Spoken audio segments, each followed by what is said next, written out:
इस कहानी में संत श्री गुरु रविदास जी महाराज एक हिरणी को शिकारी के चुंगल से छुड़ाते हैं और कहते हैं, रविदास सदा ही रखिए मान माही सहज स्वभाव, राखे नहीं कुथुप पग जो लोरो सुख चाओ।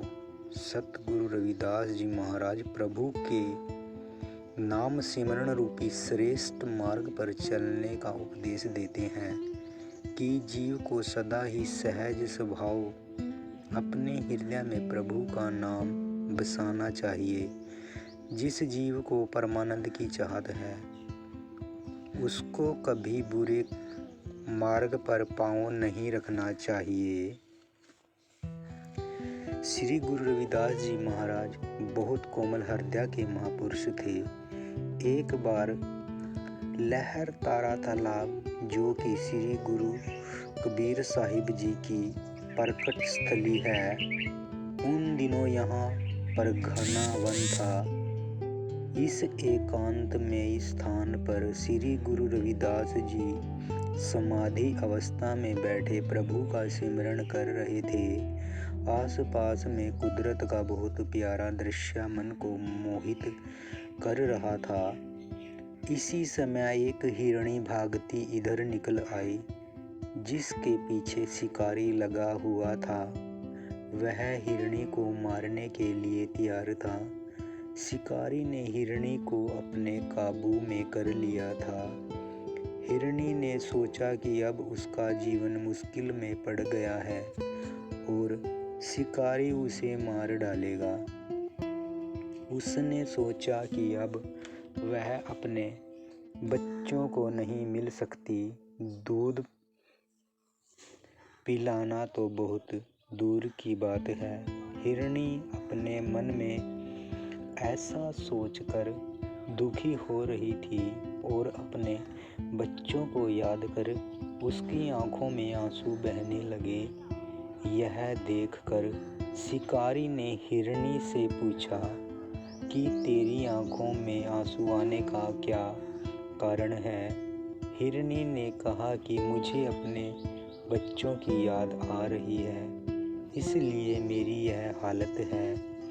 शिकारी को हिरणी ने कहा, हे शिकारी, तू मुझे 2 पल के लिए छोड़ दे, मैं अपने बच्चों को दूध पिलाकर तेरे पास आ जाऊंगी।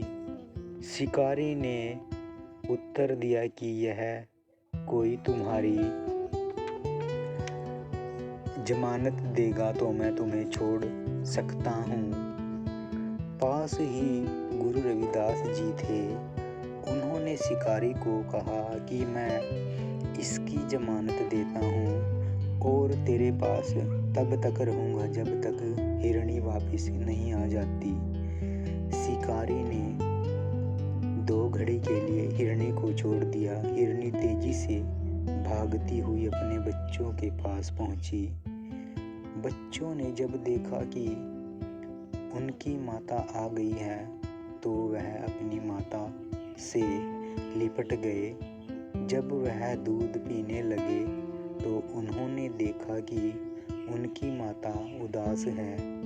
बच्चों ने माता को दुखी देखकर पूछा कि माता जी, आपकी उदासी का क्या कारण है। तो हिरणी ने सारी बात सुनाई। बच्चों ने कहा, माता जी, अब हम दूध नहीं पिएंगे बल्कि आपके साथ जाएंगे। आपसे पहले हम अपनी जान देंगे, हमारे बाद ही आपकी बारी आएगी।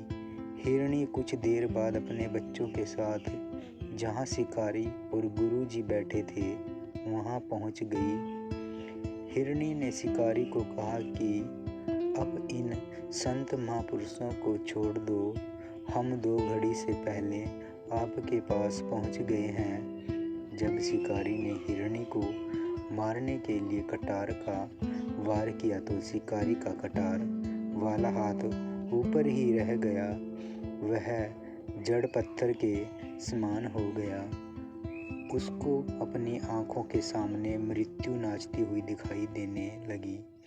जब उसको ऐसा आभास हुआ तो वह मन ही मन पश्चाताप करने लगा और बार बार गुरुजी के आगे नमस्कार करने लगा। इसने गुरुजी से क्षमा मांगी। गुरुजी ने आगे से उसको ऐसा करने से मना कर दिया और उसको सत्य का उपदेश दिया तथा वह गुरुजी का शिष्य बन गया। इस शिकारी का नाम हीरू लिखा गया। यह शिकारी गुरु रविदास जी का सच्चा भक्त बन गया और आगे चलकर यह एक अच्छे आदमी के रूप में समाज के सामने आया। हिरणी और उनके बच्चे श्री गुरु रविदास जी को धन्यवाद देते हुए शीश झुकाकर जय जयकार करते हुए जंगल की ओर चले गए।